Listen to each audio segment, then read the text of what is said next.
Pleasure to be here.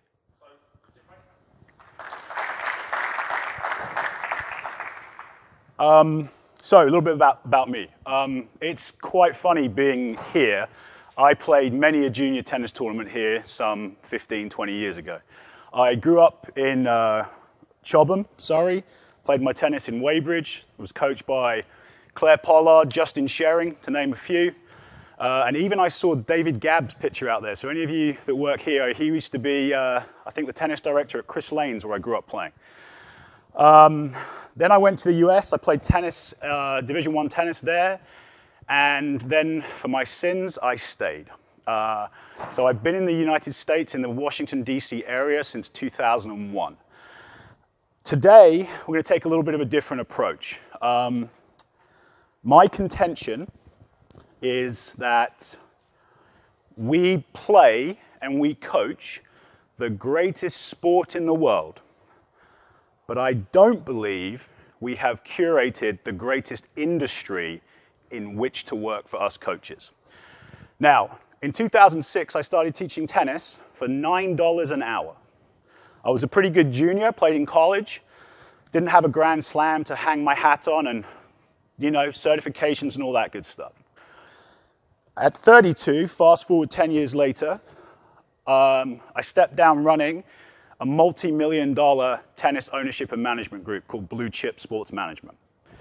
Now, that's not to brag. It's because along that journey and that pathway, I've been a coach. But I've been a coach who has navigated and figured out a few things outside of tennis that have allowed myself, my staff, and now having the pleasure of being able to tour around and share the message with everybody about little things that we can do beyond the court. Like I said, I am a coach, so if I can do it, anyone can do it. That, again, is my point here. Got a lot of cool information. I hope everyone, likes it. I'll make sure this presentation is available to anybody that wants to take it with them. And I've got a little surprise for everybody at the end, too. If you have any questions, let's rock and roll as we go. I don't have a clicker with me, so if I'm leaning over all the time, I apologize. So today we're going to talk about the 6 steps to entrepreneurial success for tennis coaches. There's a few of my clients, just to prove that I'm not full of hot air.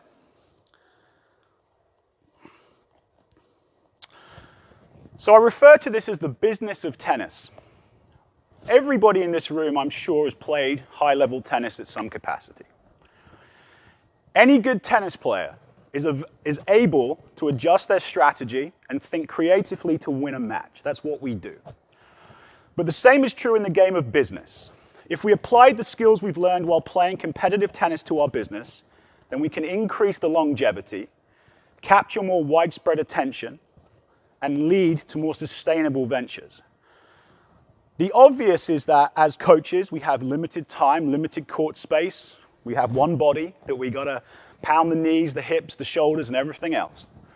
The better that we can be in understanding these 6 steps that we're going to go through, the easier you're going to find your ability to navigate a comfortable tennis career. Now, if we have happy coaches, if we have financially happy coaches, that's not a dirty word. I teach tennis for a passion, of course, but I also don't want to be poor, right? If we have financially successful coaches across the board, everybody included, that means that we're going to be able to come to work day in, day out better, afford more opportunities to travel to continuing education, have more time to give back, to write articles, to speak, and so on and so forth. So it's a huge knock-on effect. Now, I've been told that I'm naturally quite entrepreneurial, but I thought to myself, what does that really mean, right? And the good thing is this. I think like in many things in life, some things people naturally, innately can do a little bit better than others. But when it comes to this way of thinking, everything we're going to talk about can be taught, because all you got to do is apply it. So what do we mean by entrepreneurial spirit? Well, what incentivizes you? You obviously love coaching, you love tennis, right? We also got bills to pay. I'm sure some of us have ambitions to own our own clubs, our own facilities, to be the director of tennis, okay? What incentivizes us? Make sure you pay attention to that and you know it. It's just goal setting. The way that we goal set for our players as coaches in your career, you need to be doing that first and foremost. Define what you want and establish your plan to get it. Constantly audit yourself. I'll use this presentation as an example. I've refined it every time I do it because I'm trying to get the message across, okay? I audit the feedback. I look at the comments on Facebook and whatever, and from the people after the event and the feedback, so that I can, as an educator in the tennis business, that I can give you guys the best and most relevant content. And don't stop growing. I think it is a negative thing. Some people will disagree with me, but I think we always need to want more for ourselves, for our clubs, for our academies, for our programs, for our players. One thing I failed to mention, I fully acknowledge that every single person in this room coaches, I'm sure, in a different environment.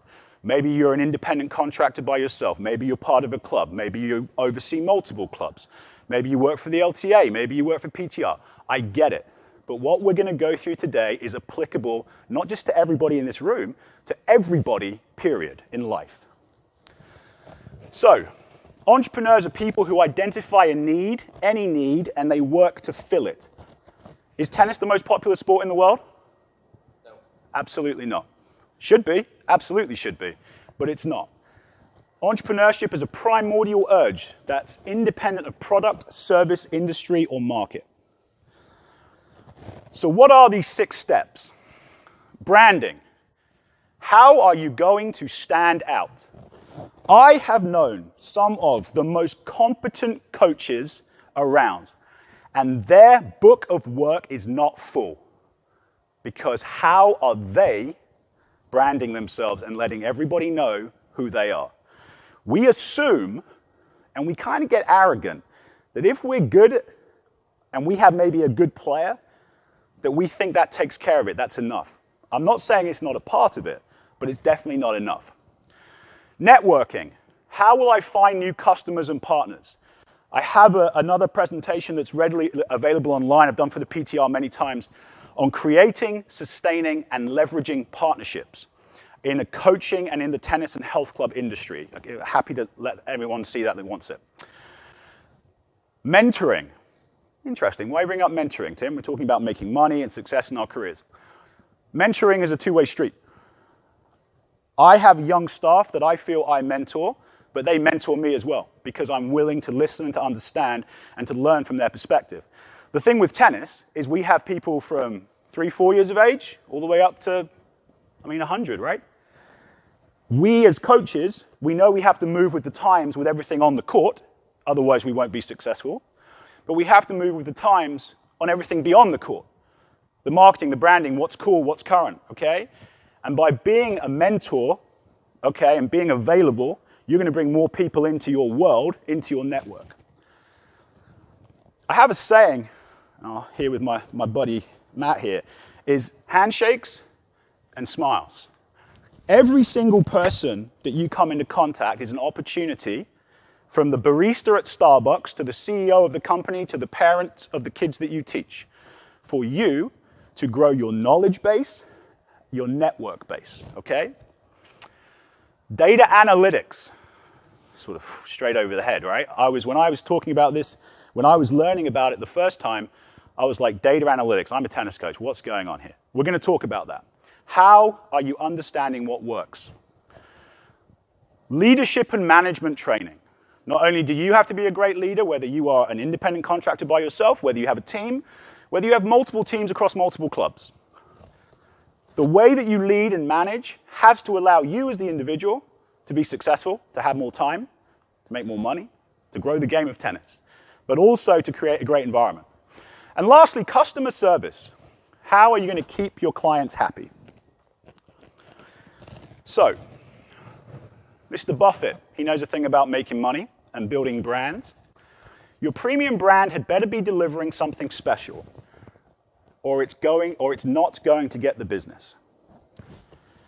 As a coach, we have to position ourselves and we have to create a brand that people want to be a part of. Now let's look at this very carefully. Every single person in this room is a brand, And I mean that sincerely. And you have to think about yourself as a brand. Tim Bainton is a brand. My company, Blue Chip, is a brand that I am a part of.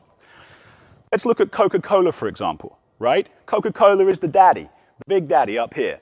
But then there's the Sprites, the Fantas, and everything else that's part of that family. And all of those brands come together to make one absolute behemoth of a company, right?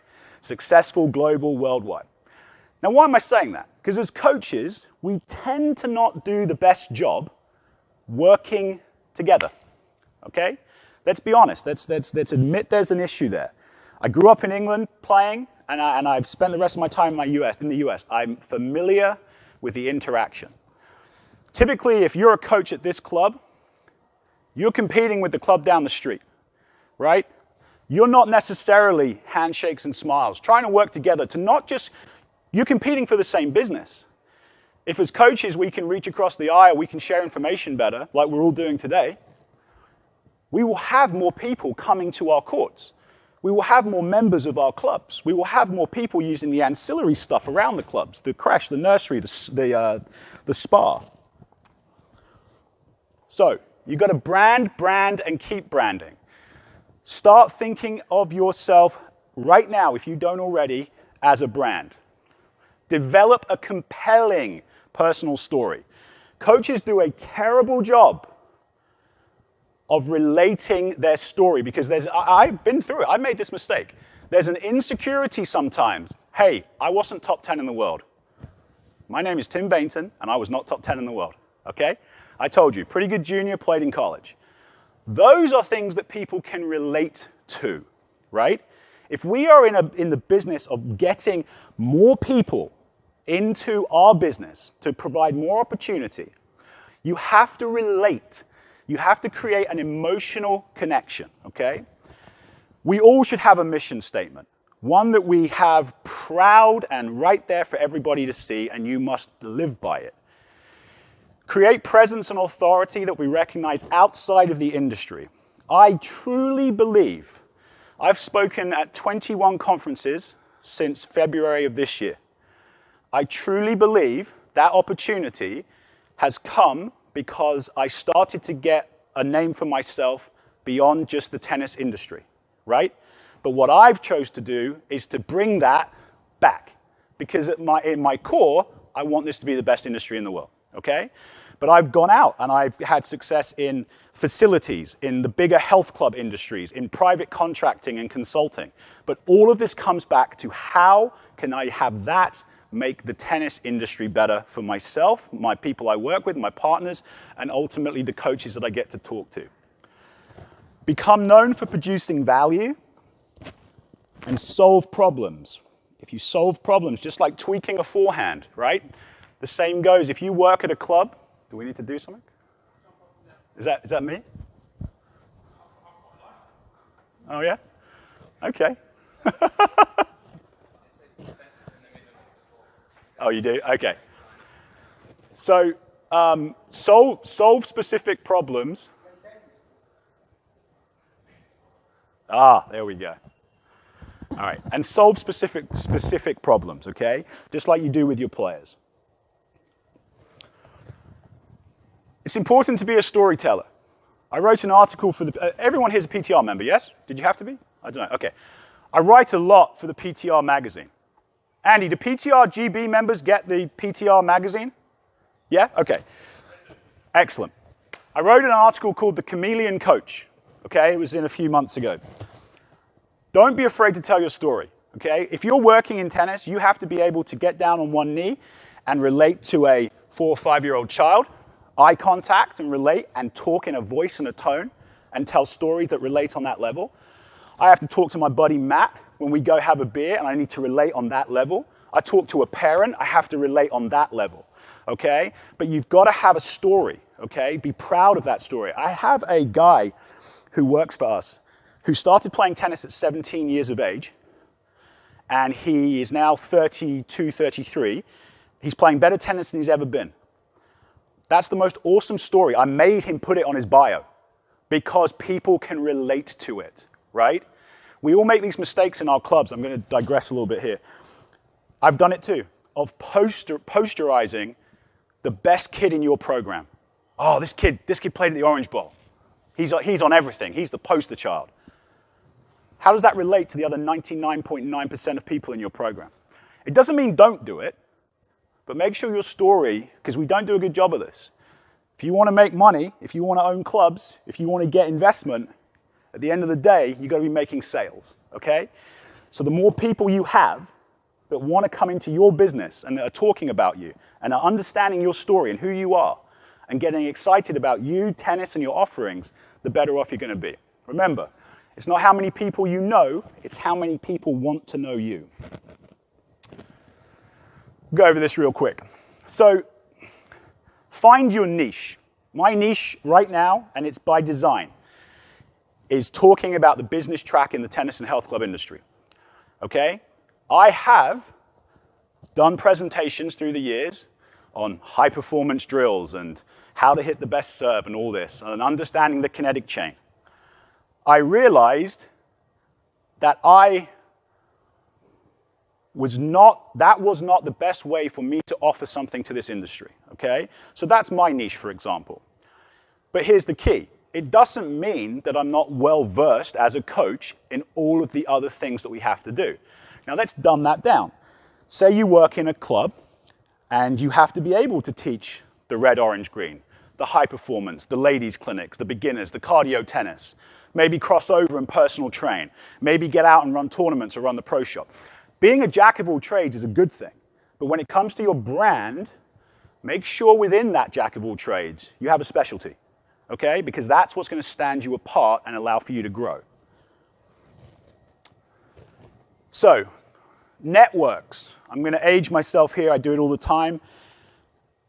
Tennis coaches have the best Rolodex of clients and contacts, I think, of any industry out there. Look at the diversity, the education, and the wealth of the clients that come into contact with us as the coach. They need to be part of your network. As a tennis coach, I have a saying. We are in the service business. We are not in the subservient business. Just because you are the parent of a kid that I'm teaching does not mean, and say you're a high-powered lawyer and I know you've got some money to invest, and I'm the one teaching your kids. I'm the one that gets invited over for Christmas dinner. That person can help you, right? If you want to go beyond the court, you want the clubs, the academies, the bigger opportunities, we have to understand we have the best network around. We just choose to not leverage it very well. Now, is that a skill set? And are you going to just go up to someone and say, hey, I need you to put some money in me? Of course not. It takes time. It develops trust in a relationship. But if every single one of us literally put together a good business plan and went to some of the high-powered people or wealthy people, or if you need advice from somebody, they'll do it for you. My lawyer, my doctor, my dentist, real estate agent, everybody is a client of mine, okay? And as long as you treat them with respect and vice versa, your network and your opportunities will grow. So the power of your network. We touched on mentors, and I would be remiss if I didn't talk about the PTR mentoring program. I'm a part of it this year as a mentor. I'm working with a kid who's based in Kansas, and it's been a great experience. Spending time on the phone weekly, conversing on things, challenging him, learning from him. As I said, he's mentoring me too. I'm learning so much about what it is to be 22 in the industry right now. What's current? What's his perspective? But the reason I want to say that is because these programs weren't around when I started my career back in 2006. If they were, I think there would be more coaches, more female coaches. Sarah's left for the day, obviously. More coaches, more female coaches, more opportunities. So I urge every single one of you to be a mentor. Through that, we're going to grow our knowledge base and our skill sets. In the health club business right now, I'm going to tell you guys a story. I think it's hilarious. I was in Club Solutions magazine 2 months ago as the Ask the Expert on health club data analytics. Do I look like a data scientist to you guys? Right? The key is this. I was willing to go out and to learn information. I was willing to ask questions and to find answers within my own business as a coach as to how to better do things. And that's my point. As a coach, we can sometimes get very much just within the four walls or the four corners of the court. There is absolutely nothing wrong with asking for help, right? Okay? And that's something that served me well, and I urge everybody to do it. So, you know, in today's day and age, and if you're not, you need to be, social media is huge. Again, I am not a social media expert. I've got a good friend over in the US called Jenny Walls-Robb, who some of you might know, who has done an extremely good job. We talked about finding a niche. When she talks, that's her niche, right? Talking about the importance of social media, how to do it, how to handle it with your players as well. But we all need to be active, okay? Facebook, LinkedIn, Instagram. Some of it I enjoy, some of it's a hassle, but I have to do it because it helps me grow and to grow my network and to push my brand out there. When you're doing it, you have to be extremely cognizant. Let's use Facebook, for example. If you put something up on Facebook, I consult with a lot of clubs, and what a lot of clubs do, for example, in the US, I see this at least 100 of these go by on Thanksgiving Day. All these clubs will just post a picture of a turkey, and it says, Happy Thanksgiving, and it gets one charity like. Where's the engagement there? It's ridiculous. When you're going to post stuff, post something that, again, identifies an emotional connection. Do a fun little video, 10 seconds, 5 seconds. And guess what? If it doesn't get a ton of likes pretty quick, pull that down. Yes? There's no harm in that. It's all trial by error. Right? I've had multiple times where I've put something out there and, you know, okay, I'm like, all right, maybe not getting the interaction I wanted to, take it down, okay? But make sure you're doing it. Ultimately as well, on Facebook, I noticed if some of you are on Facebook and you see these big tennis groups we've got now, you know, like 15,000 coaches in a group. It's an amazing source of information right there, how we can all work together to ask questions, right? But that's the one thing I don't see enough of. I use the group Tennis House, for example. Devore is an excellent guy who's running it. There's 15,000 coaches, but there's not enough coaches in it that ask a question, right? But it's free. You're going to have a load of people help you out. They want to be seen as the problem solver. So both sides of it. Use it as a tool for you to be able to grow yourself, your business, your brand, to interact, but also use it to find solutions to questions that you need answers to. It's a lot cheaper than paying someone. Business cards. Not this issue, the next issue of the PTR magazine, the one at the US Open. I have an article coming out about the power of a business card. I give away 5,000 plus business cards a year to everybody. You will all get one today whether you like it or not. Okay? Maybe 2 or 3, because I want you to give them to other people. My point is not to sell you something.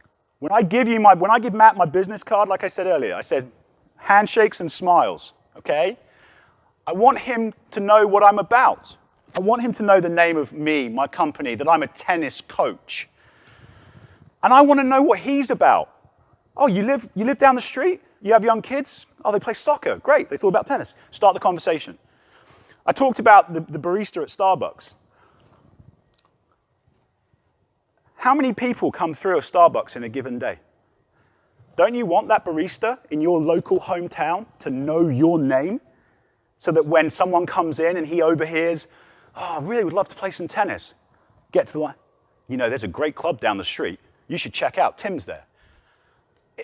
These are things that if you can constantly be looking like this, constantly be seeking that level of engagement, are you going to get, like when I give out 5,000 business cards, am I going to get 5,000 people return a call? Of course not. But in today's day and age, you can buy 250 business cards for £10 online. There's no excuse to not be doing it, okay? If you do it and you make it part of your day-to-day life, you're going to have more people coming into your business, more people that you can work with, more partners, more networks, okay? All right, good. So, mentoring. One of the greatest values of mentors is the ability to see ahead what others cannot see and to help them navigate a course to their destination. Now, one of my big passions and one of the reasons why I'm very keen and happy that PTR have done this is I look back at my own career and I got very lucky. And that's not a good source for us as an industry. We need to have standards and opportunities to mentor and to engage better, okay? I look back at my own career and I got lucky. I had some very good coaches younger, and I ended up having some good people outside of tennis that guided me. But I look at the greater industry, and that's not necessarily the case for most people. And it's up to all of us to collectively try and change that. So one thing I'm going to leave you with, take away firstly, is when you leave today, make sure you've met everybody here, make sure you've connected, make sure you're going to stay in touch and you're going to collaborate, and take the time this weekend to reach out to someone, whether it's on social media or somewhere. Just make a connection, right? We all can learn and help from each other, but the biggest part of it is it makes the industry stronger, okay? We'll brush over this. Have a mentor. Align yourself with good patrons. Identify your mentors and the specific role they have in shaping your career and your character. Your mentor does not have to be from the tennis world. The most annoying thing I hear is when, and I hear it from industry leaders, which makes me even more upset, is that we do it this way because that's the way it's always been done. Just because they wear white at Wimbledon and there's a tradition does not mean that the business of running the tournament is 40 years ago, right? The way we run our clubs, just because. I have a saying that really gets some people riled up, but when you really pay attention to it, it's true. How can we have a 40-year career, assistant pro, head pro, director, retire, you die? Now, I know that sounds a bit bleak, but that comes back to the opportunity part. We have to be creating opportunities. We can't just be content, because the reality is if you were in the military, the government, or Fortune 500 companies, and you spent 40 years and you had 3 potential rungs of promotion, and let's be honest, by the time if the director doesn't like you or hasn't hung on too long, you're out of the industry anyway. That does not work. That does not work for us as a business or as an industry. Every single one of you, and it's not easy because of the way clubs are set up and structured, it's not easy, but you have to find opportunities for growth for yourself and for the people that work with you. Sorry, got a little sidetracked there. Get a little heated on that one, as you can tell. Okay, so as a mentor, make yourself accessible. Like I said, be willing to have a conversation, be willing to ask if you need help, okay? Have an opinion, but be a great listener. I wasn't a great listener. My staff will tell you this. My first wife will tell you that. The second one maybe is thinking I'm getting better. But the reality is this. I had to work at that. I had to really work at it. And now, honestly, I do sit back and I listen. And it is game-changing in how I'm able to operate on the court, off the court, and even in my personal life, okay? So make sure you're listening. Listening helps you form better opinions, whether it's how to teach your forehand or how to operate a business. One thing here that I am a big believer on, I don't care if I win awards. I used to. I absolutely used to. If I didn't win the USTA Pro of the Year, I was heartbroken. But then I started realizing it's a lot more powerful to have those working for you or around you or sharing in the success of other people in them getting it and being part of why they got it. One of my proudest moments, and this goes back to the mentoring scheme, which I know it was piloted last year. A young pro, 23 years of age, who works on our staff. He was part of it, had one of the PTR master professionals sort of guide him. I saw him on the phone with him, two-way street, 2 hours at sometimes, just conversing, talking, learning. This gentleman's name is Kelly Sykes, 23-year-old coach that gets it. I love that. He's going to have a great career in tennis. Won the PTR Young Professional of the Year award. He works for me. How do you think that represents me as a boss and as a leader, right? I don't need the banner. I don't need the award, okay? And he has me going around the country now, and in fact the world, telling this story, right? So his network's growing as well. My point is this. We have to be careful. Being a coach, I've heard often, it is the most selfless profession, right? The player is the star. The client is the star. I'm urging you to be a little more selfish when it comes to the other 5 points we're going to talk about or have talked about. But when it comes to the mentoring part, really enjoy and promote the success of other people in our industry. We do not do that enough. You're not a rival of mine. You're a brother in arms trying to move the needle of an entire industry that needs some help. Okay? Continuing education. As I said, in 2006, I started teaching tennis for $9 an hour. I was working 7 days a week, every hour I could get. Okay? Had an apartment at the time, was engaged, had to pay bills. But I didn't lose sight of the need to be relevant in the greater industry.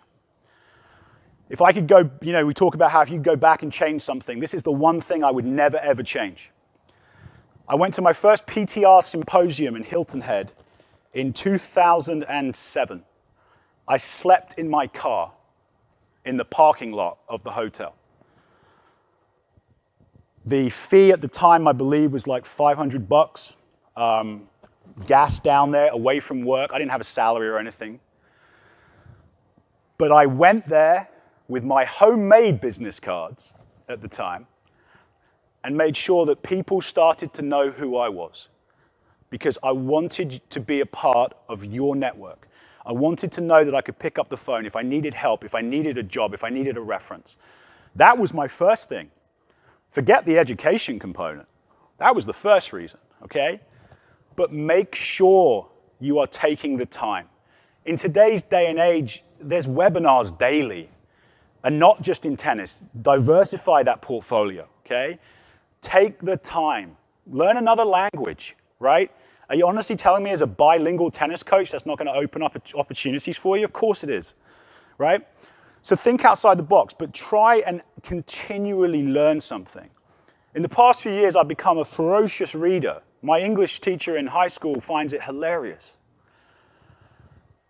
I suddenly understood that I just needed to know more information.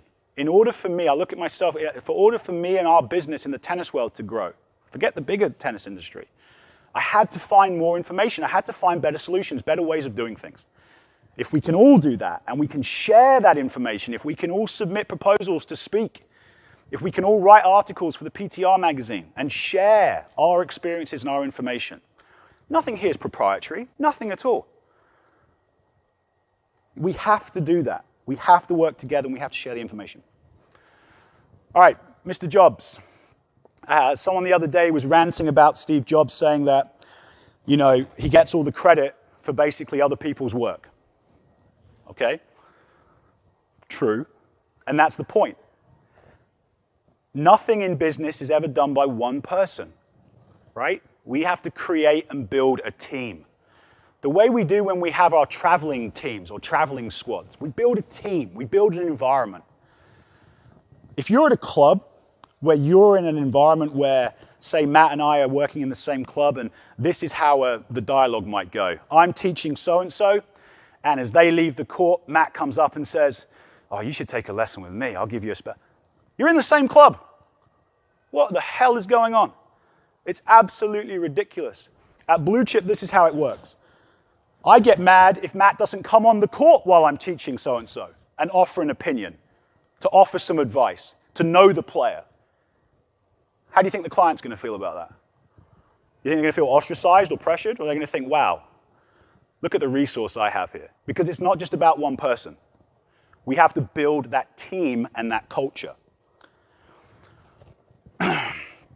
So, management practices. Again, something that as we grew, I had to really take time to learn the best ways to do it. At our company, our front desk employees know how much money we have to make that month to be net profitable. The front desk employees. We have an inclusive environment where everybody is striving together to see the club, in our instance, the clubs be successful. That comes from creating inclusive institutions, clearly articulating your strategy, providing regular and structured feedback, and for the love of God, encouraging innovation. Innovation in our industry is so needed. Better ways to do things, more creative ways to do things. I know there's been sort of a real rush in the past couple of years with new ways to, on the short courts with pickleball and paddle and all this stuff. We have to keep driving that train, okay? Tennis needs innovation. So if we're creating this, whether, again, you're just one person or you're part of a bigger group, apply corporate standards and best business practices at all levels. Why do you think Facebook, Google, and these companies are worth billions, maybe even trillions now? I don't know. Because they're cutting edge, because they have the best standards, the best expectations and execution. Why can't we run our clubs the same way? It's a legitimate question, right? It goes back to we don't want to run the club that way just because that's how it's always been done. I want to know how they're doing this and how can I apply some of those things to my business. And again, it doesn't matter if you're part of a club or just one person. It's the same thing. How are we going to run the business? Make sure you're the future and not the present. So, next up, create sustainable income streams. I'm a big Shark Tank and Dragon's Den, as it's in the UK fan. Nobody gets an investment without making sales first. Let's look at this in a really relative scenario. Pick on Matt again. Matt's a 22-year-old coach and I'm the director of tennis. Matt comes to me and he asks for a raise. I say to Matt, please go back to the drawing board. I will give you a raise on one condition. If you show me that you are financially irreplaceable. So what does that mean? I'm going to challenge him as a young pro. I'm not just going to give it to you. No one held my hand in this industry. Come to me and show me the math. I'm going to challenge him. I want him to be a director one day. I'm not afraid of him. I want him to be a super success story. I want him to make me more money, make my life easier. I want to promote him. I want to pay him more money. But I'm going to challenge him to show me why. Come with your lesson report. Show me your retention. Show me how many new clients. Show me your waiting list. That's how the best companies in the world do it, okay? But you got to have sales. A lot of young pros, they just think, oh, you know what? It's all going to be easy. I just give me. No. But that comes from some of the older people in the room as directors or GMs. You have to set the standard. You have to demand that they perform well, but you also have to teach them and reward them fairly, okay? Okay, good. So, my favorite one, data analytics. Who's seen the movie Moneyball or familiar with the story? Brad Pitt was in the movie. Anyone see it? Oh, okay. Moneyball is about, for those of you that don't know, a general manager of the Oakland Athletics baseball team. Even being in the US now for 17 years, I still don't understand or like baseball, but this is a story relevant to what I'm talking about. So in the movie, and the true story, obviously, of Moneyball, Billy Beane, the GM, started valuing players based on value propositions using metrics from performance. The best scouts in the world, who have for 40, 50 years been doing it the same way, would go to the combine and they would look at players and they would say, oh, that person weighs X, that person can hit the ball a mile, oh, he looks really strong. No, How many times are you going to get on base? How efficient are you going to be? I don't care how many home runs you hit. I want to know how many times you're going to go from this, from the, what do they call it? Home plate, thank you. Home plate to first base. The Oakland A, he had everybody against him. Everybody. Literally almost lost his job on a daily basis. They went on the longest win streak in MLB history of 23 matches. And now every single Major League Baseball team in the world, and pretty much any other team sport, focus on those principles of merely asking a question, okay? Data has been around since the dawn of time. It has absolutely no intrinsic value. But it's about whether we choose to pay attention to it. We touched on the management and the leadership part. 3 years ago, a friend of mine came to DC and he started a data education company. I am not a data scientist. I'm a tennis coach and a tennis business owner. I, as a nice guy and talking about the network, I used to go hang out with him. I used to say, I know this person in DC, maybe they can help you. But I talked about it. A thirst for knowledge, trying to figure out different things. And I was fascinated by the way he looked at the world. He looked at it what I refer to as through the data lens. It has changed our business. We were going like this anyway. And now we went like this. Because one simple thing, I started to ask to find the data behind any decision we made, period. Can anybody in this room tell me why we teach a 1-hour private tennis lesson? Didn't think so, because there's absolutely no data to support it. Someone years ago said, oh, we should teach an hour lesson. I'm not saying it's wrong. Obviously, been successful for a lot of people for many years. But that's the most dumbed down version I can think of just, you have to look at everything you do in that regard, okay? Through the use of software that, again, is not proprietary, anybody that works with a front back office software in their club is able to run a report, to understand where their money is coming from, to better budget, to better be able to target who it is that they want to bring, who they want to target with regards to marketing campaigns. I worked for a club consulting out in Seattle. It wasn't a tennis club, it was a health and fitness club. And very successful. But the general manager came to me and he said, I'm spending, and this is no lie, $25,000 a month on local television advertising. And I have not a clue if it's actually bringing me more members. Okay? We do this a lot. We sort of, when we find a problem, we kind of throw money at it. We go, oh, that person must know. So much of this information is already available to you. I have a club in Alexandria, Virginia that I know that 97% of my membership live within a 4.83 mile radius. You know how I know that? Because I actually took the time to go and pull all of the members' zip codes and put them in an Excel spreadsheet and sort it.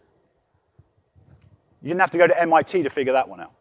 I wasn't doing this stuff, okay? I thought it was all gravy. I thought we were going just, plugging along.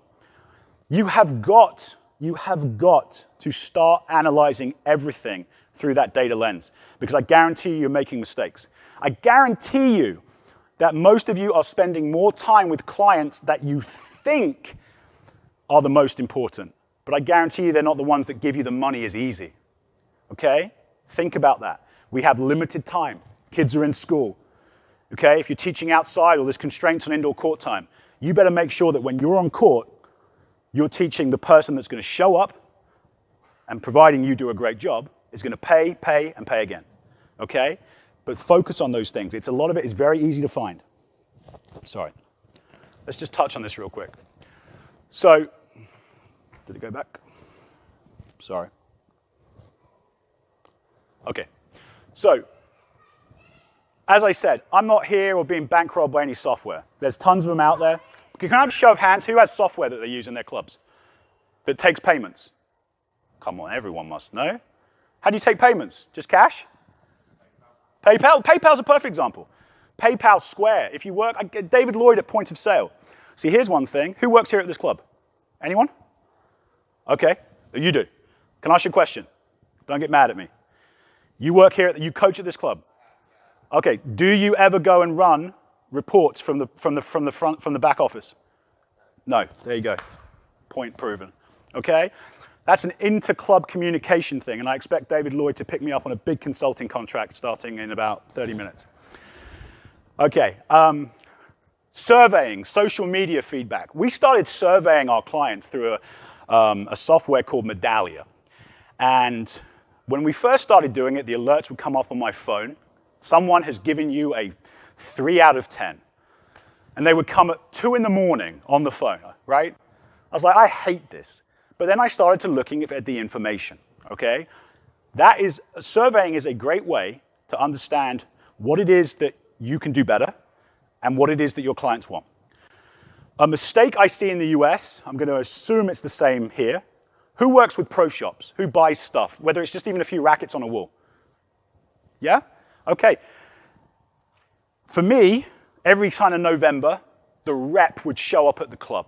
I'd sit down, and as a tennis fan, I'd be a kid in a candy store, but with the checkbook, right? He'd show me the new rackets, all the new shoes. Prior to him coming, I'm going to survey my membership. Send a survey out. Guys, are you interested in the new the new Fila shoes? Have you heard anything? Here's a review. Here's a promotion coming soon. I haven't bought anything yet. This is the price point. What's your likelihood to spend? When was the last time you bought a pair of shoes? When was the last time you got a new racket? What's the likelihood you'll spend $200 to $250 versus $100 to $150? Do you honestly tell me that when you're buying something, that information is not gold to you? It is the most important information you can have so that you don't waste money or time. And you're going to have a better interaction with your client base. So, this is a slide that as I said, I'll make the presentation available. But go home or Monday morning and ask yourself truthfully these questions, because I'm telling you, you will thank me in the future. How are you making your money? Do you know the acquisition cost of a client? Do you market your services? How are you spending your time? Do you know which clients will leave you? Hey, guess what? Little Johnny hasn't been to Red Bull class in 5 weeks. Should probably give him a call, right? Which clients are you spending your time on? Now, Mr. Gates. Anyone know who his personal tennis coach is? This guy. You don't believe me? If you're Facebook friends with me, I swear. That's a bold statement, right? Go on my Facebook page. I'll prove it. Your most unhappy customers are your greatest source of learning, okay? It is very easy as an athlete to not take criticism well. I was so bad at it until I started to understand the value of it, okay? And then became pretty good at maneuvering the way I did things, the way I operated, my team operated, to be more streamlined and successful and relatable as well. So the last one is customer service. You got to have a quality product or service. Put your customers first and be genuine. I have no time for the tennis coach that says, buy 20 lessons with me because I just want to make the money. You provide a great service, you will get your 20 lessons. Excuse me. Excuse me. Oh, dear. Oh, sorry about that. Oh, goodness. You will get your 20 lessons. Yeah, sorry, just a second. Oh. You will get your 20 lessons, but you will also provide a great experience. Whew. So, putting all of this together, opportunities don't just happen, you create them. Never be satisfied. Be proactive to achieve growth. Collaborate with others. Every single one of you need to leave this conference knowing more people than you came with. And not just because you want to go get a beer at the bar, but because you want to have someone that you can call. You can share ideas, techniques, best business practices. That you maybe one day can open a club together. That's the whole point. Build partnerships inside and outside of the industry. Clubs like David Lloyd's Chain, Virgin in the US, Midtown, Lifetime, us, we have grown because we have sought information outside of the tennis industry, plain and simple, okay? So we all need to be doing that, but bringing it back. Be aware of industry trends. Like I said, the people that are like, well, that's the way it's always been done, don't cut them out of your iPhone as quick as you can. Build yourself, your team, and business, and maximize your potential. So, the takeaways. Create systems for growth. Constantly be innovating. Solve problems. If you are a director and you have young staff, you should be constantly challenging your staff to solve problems. Build trust. Create positive experiences for clients and staff, and run your business like a world-class company. And that goes for whether you are one person or part of a much bigger chain, okay? Now the exclusive bit. Okay, so please visit my website, timbainton.com, for more business guidance and education, or email me. Tomorrow, I'm launching a business series, okay? It'll be available on my website. My team back in DC, they are going to flick this website live for an hour. You guys will be the first persons to get the free ebook. All you got to do is go on there, and they'll send it right over to you, okay? This ebook will categorically, definitively tell you how to make more money as a coach. Plain and simple, okay? It's free. I don't want anything else from any of you. It's been a pleasure. Andy, I appreciate it, my friend. And I'll be around to answer any questions.